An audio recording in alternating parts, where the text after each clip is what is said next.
Olá, meus amigos, minhas amigas. Vamos bater um papo, né? Vamos conversar um pouquinho a respeito de judô e judoca, certo? Eu resolvi fazer esse vídeo para a gente poder ter uma noção, né? Levantar alguns pontos que eu acho importante, interessante, para falar a respeito dos praticantes de judô, certo? Hoje em dia o Brasil ele está entre os melhores países do mundo em termos de resultado, certo? Ele está muito bem ranqueado. Nós temos muitos atletas de ponta, nós temos muitos competidores que ganham muitas medalhas, certo? Porém, nós estamos tendo pouquíssimos judocas. Por que eu digo isso? Certo? Tem muita gente que confunde quando resolve falar de judô, certo? Fala não, que o judô educa, o judô disciplina, o judô ele é formativo, né? O menininho entra no judô, ele fica calminho, ele fica educado, ele fica disciplinado, certo? Bom, mas nós temos que levantar alguns pontos em relação a isso. Primeiro, quando a gente escolhe o caminho do judô, é um caminho muito difícil, não é fácil, certo? Não é simplesmente chegar e falar, não, vou dar aula de judô e pronto, certo? Envolve muito mais coisas, muito mais circunstâncias em relação à prática do judô, em relação ao ensino do judô, certo? Por quê? Porque hoje nós temos muitos competidores.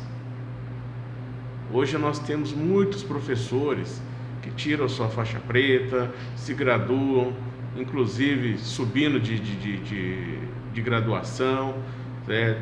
Muito interessante isso. Porém, nós temos hoje uma quantidade muito pequena de professores que realmente ensinam judô. E nós temos que nos preocupar com isso. Por quê? Porque aquele que resolve seguir o caminho para ensinar o judô, para transmitir o judô, primeira coisa, ele não pode se acomodar. E quando eu digo se acomodar, não significa falar, não, ele não treina mais, ele não luta mais, né? Porque o lutar, o treinar, ele depende muito da condição física. E muitas vezes o professor ele chega num ponto que o físico dele já não permite, né? Fazendo aquela prática, aquele treinamento puxado e assim por diante. Mas o ensinar não depende disso, tá? O ensinar ele está diretamente, proporcionalmente ligado ao aprendizado do professor. E é aí que nós temos um problema sério. Por quê? Porque quando a gente fala em termos de judô, a gente tem que voltar lá do início, né? Quando ele foi criado, quando ele foi desenvolvido. O judô, quando ele foi desenvolvido, ele foi criado como um método de ensino, um método de educação. Ele não foi criado como luta, como esporte ou como competição. O Jigoro Kano, quando ele esquematizou, né, quando ele desenvolveu o judô propriamente dito, qual era a preocupação dele? Que o judô contribuísse de uma forma positiva junto à sociedade, que criasse pessoas de bem, que criasse pessoas com capacidade de contribuir positivamente junto à sociedade, junto ao meio que vivia. Tanto que o judô competição ele não era tão estimulado, porque o praticante de judô ele tinha que desenvolver outras atividades também, certo? Ele não estudava somente o judô, ele ia moravam, né, naquela época no sistema de internato, onde era desenvolvido atividades desde língua estrangeira, matemática, filosofia, sociologia, certo?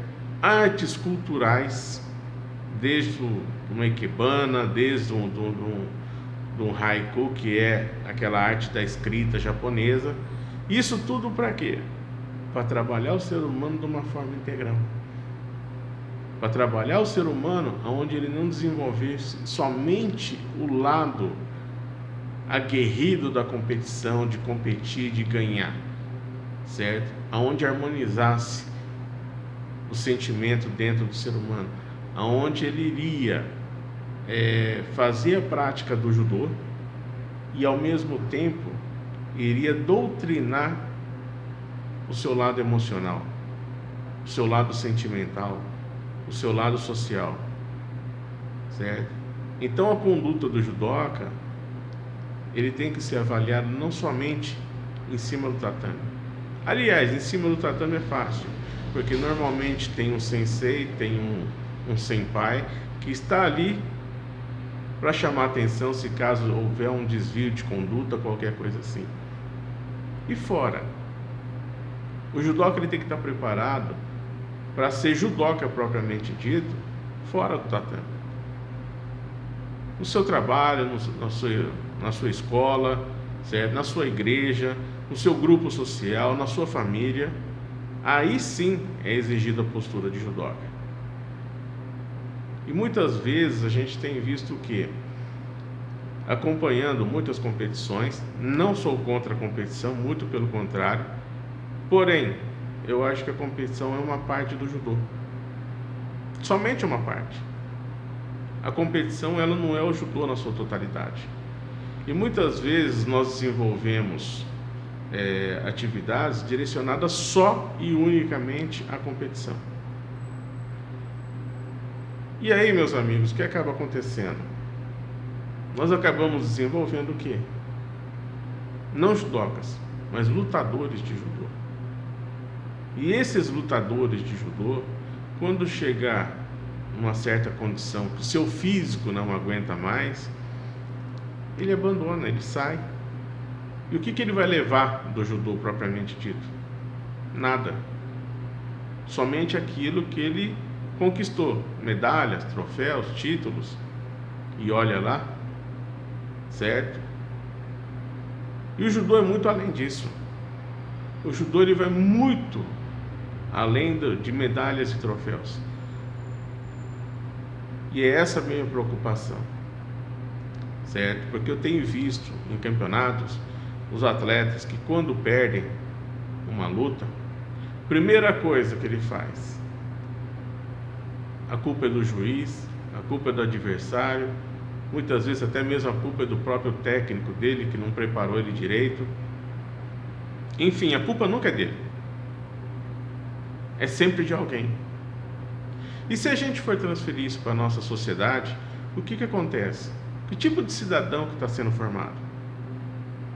É aquele cidadão que jamais vai aceitar ser contrariado, jamais vai aceitar ser corrigido, onde ele sempre está certo. E o pior, que muitas vezes vai ser aquele tipo de pessoa que vai usar de todos os subterfúgios para poder conquistar o seu objetivo, que sempre será o que? A vitória.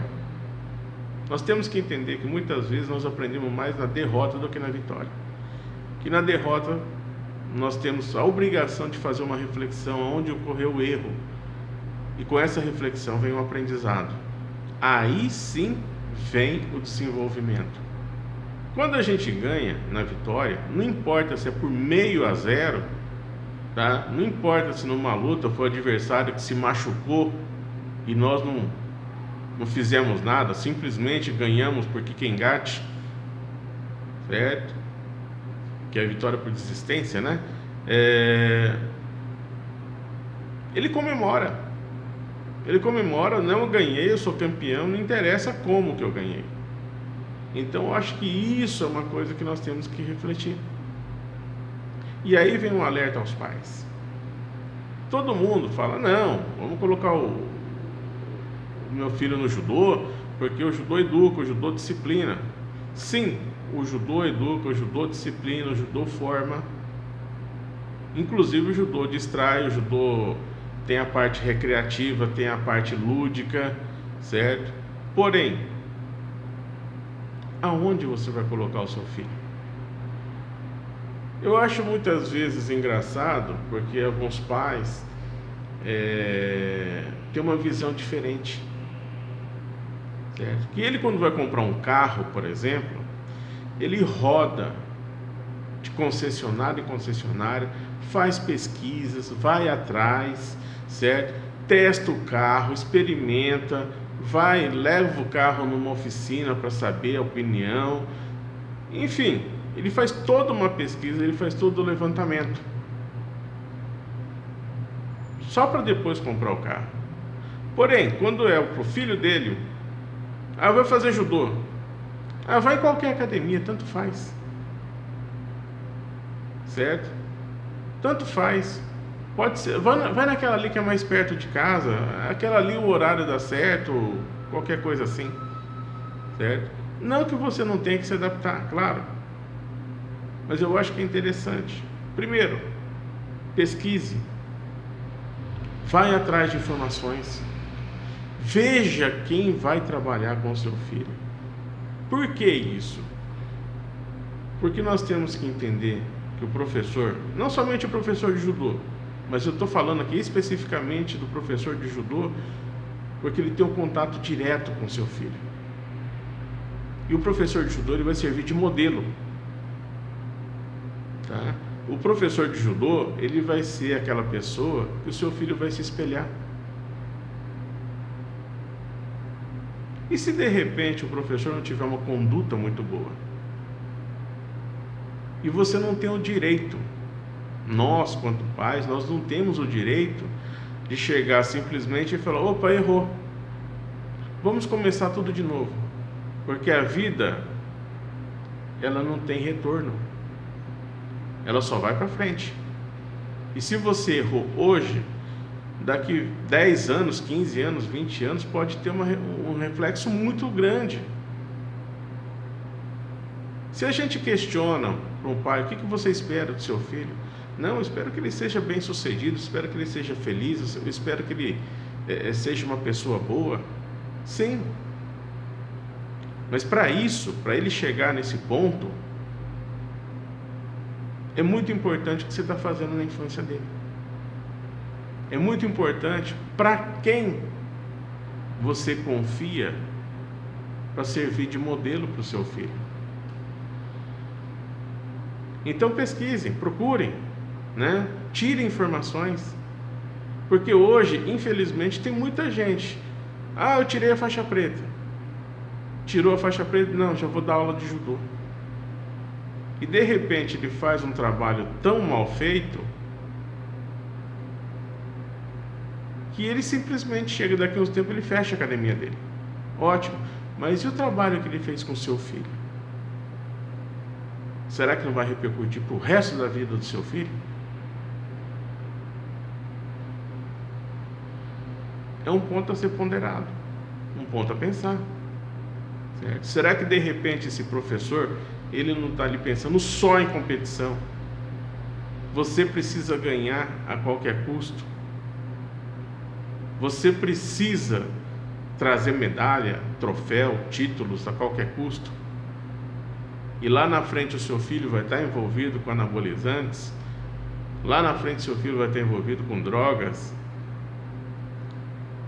Será que isso não é importante? Então pesquisem, busquem, tirem informações, veja quem é o professor, tá? Porque para se tornar um professor de judô leva tempo. Não é porque tirou a faixa preta você está, não digo autorizado, mas talvez você não esteja preparado para ensinar. E é onde que nós entramos na definição de judoca. Judoca não é só o praticante de judô. Aliás, é o praticante de judô, mas o praticante na essência do judô. É aquele que pratica o judô no seu dia a dia. É aquele que é educado, né? Aquele que é honesto, aquele que é correto, certo? É aquele que de repente encontra lá um dinheiro, primeira coisa que ele pensa: opa, não é meu, alguém perdeu, vamos procurar quem é o dono. É esse o tipo de pessoa que faz o bem. Hoje nós estamos vivendo um mundo muito turbulento, inclusive o Brasil, nós estamos vivendo uma situação política onde está todo mundo indignado com corrupções, com falcatruas, com malandragem, horas. Quem colocou esses políticos lá? De quem será que é a culpa? Que não se preocupou em saber quem são os políticos que você está dando seu voto. Não se preocupou se de repente seria um bom administrador, certo? Enfim, será que você não fez a mesma coisa que tem muitos pais negligentes estão fazendo com os filhos? Ah, vai qualquer um, tanto faz. E hoje você fica na rua batendo lata, batendo panela, reclamando que estão roubando o seu dinheiro, que você está numa situação difícil. Então você é responsável, tanto pelo político que você coloca lá em cima, quanto pela formação do seu filho. São escolhas. E como tal, nós temos que ter responsabilidades. Nós temos que nos preocupar. Que eu espero que vocês pesquisem, que vocês busquem, que vocês procurem pessoas realmente capacitadas, para que vocês não tenham que fazer visita para os seus filhos daqui a alguns anos, lá na cadeia. Que o seu filho não fique colocando fogo em índio, que o seu filho não fique matando pessoas por aí, que o seu filho não fica bebendo, enchendo a cara, tirando racha de carro, atropelando outras pessoas, que o seu filho não esteja envolvido com desvio de dinheiro. Pense sobre isso. E o professor de judô, que muitas vezes ele não tem mais condições físicas de fazer um nagiai, de fazer lá um chikome, um randori, qualquer coisa assim, preste atenção, ver se esse professor está estudando ainda. Porque nós temos que entender que o judô é um sistema japonês. Ele tem a cultura oriental. E antes de você querer ensinar o judô, como professor, você precisa entender a cultura oriental. Você precisa entender a cultura japonesa. Que você entendendo a cultura japonesa, muita coisa tem significado. Então não adianta simplesmente decorar o nome das técnicas, não adianta simplesmente saber executar as técnicas, se você não sabe o que você está transmitindo. Agora, se você, pai, mãe, só se interessa que o seu filho aprenda a derrubar e cair, isso é a coisa mais fácil que tem. Só que o judô é muito além disso. O judô ele vai muito além de simplesmente derrubar e cair. Ele está diretamente ligado à formação do ser humano. E hoje nós temos que nos preocupar com isso. Como o Jigoro Kano se preocupou desde 1882. Se nós formos analisar, o judô foi criado em 1882. Jigoro Kano fez parte, foi o primeiro oriental a fazer parte do Comitê Olímpico Internacional, a convite do Barão Pierre de Coubertin, que foi o idealizador dos Jogos Olímpicos Modernos. Jigoro Kano faleceu em 1938, inclusive numa viagem de retorno, a bordo do navio Hikawa Maru, que está ancorado no porto de Yokohama, certo? Tem até inclusive no próprio barco uma homenagem ao professor Jigoro Kano. Ele faleceu em 1938 e ele sempre foi contra o judô entrar nas Olimpíadas, tanto que o judô só foi entrar em 1964. Muito tempo depois, praticamente 30 anos depois. E aconteceu o quê? O judô se tornou só competição. E nós temos que resgatar esses valores. E isso depende de você, de mim, depende de um trabalho conjunto, professor, família, instituições, Eu tenho aqui que fazer um elogio à administração, principalmente da Federação Paulista de Judô, que eu tenho acompanhado muito de perto, a luta que eles estão tendo, os dirigentes, para que siga a tradição do judô japonês, para que o judô não caia na banalidade do vale qualquer coisa, certo? O que importa é o resultado, porque ganhar de qualquer jeito é uma vitória que vai estar fadada ao esquecimento.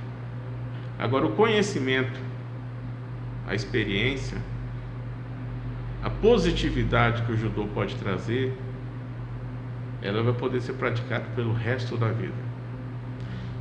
Meus amigos, eu gostaria de uma reflexão, se possível uma devolutiva de vocês, certo? Críticas, estamos abertos a isso, com certeza, tá? E fica aí o meu ponto de vista. Um forte abraço a todos e que o judô possa progredir. Muito obrigado.